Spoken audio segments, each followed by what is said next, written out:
Bilal TV. Please हमारे channel को subscribe करें और बेल आइकन को दबाएं।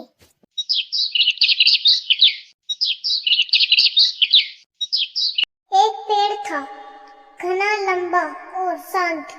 उसकी सबसे ऊंची डाली पर रहती थी गोरी, एक बेहद अलग सी चिड़िया। गोरी आम चिड़ियों जैसी नहीं थी, वो उड़ती कम थी, सोचती ज्यादा थी। दिन भर एक पत्तों पर बैठी रहती और कुछ न कुछ कविता रचाती। उसकी एक ही दोस्त थी, नीलू।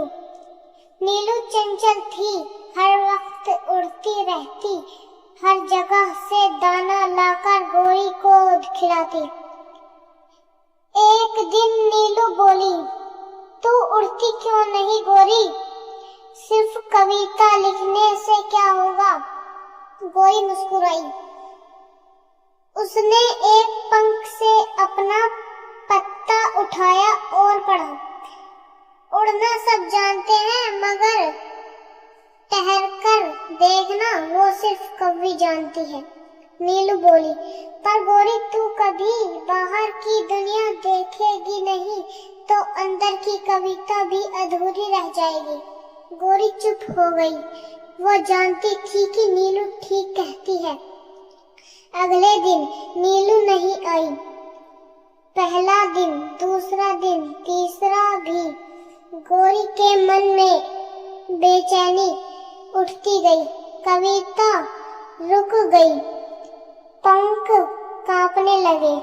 और फिर चौथे दिन नीलू लौट आई, थकी हुई, गीली सी मगर फुसकारती। मैं उड़ गई थी तूफान में गोरी, तेरी कविता याद आई, ठहर कर देखना। मैं पेड़ के एक कोने में छुप गई और बच गई। गोरी की आंखों में चमक थी। उसने पत्ता उठाया और नीलू के सामने पहली बार जोर से पढ़ा। तेरे जानने से सीखी मैंने कि दोस्ती सबसे बड़ी कविता होती है, जो दिल में उतरती है और फिर कभी अधूरी नहीं रहती। नीलू हंसी और बोली, चल आज तू उड़ मेरे, मैं तेरे पीछे पीछे आऊंगी। कविता अब आकाश में खोजूंगी। और उस दिन पेड़ की सबसे ऊंची डाली से गोरी और नीलू साथ उड़ चली। एक ने कविता को पंख दिए, दूसरी ने उड़ान को।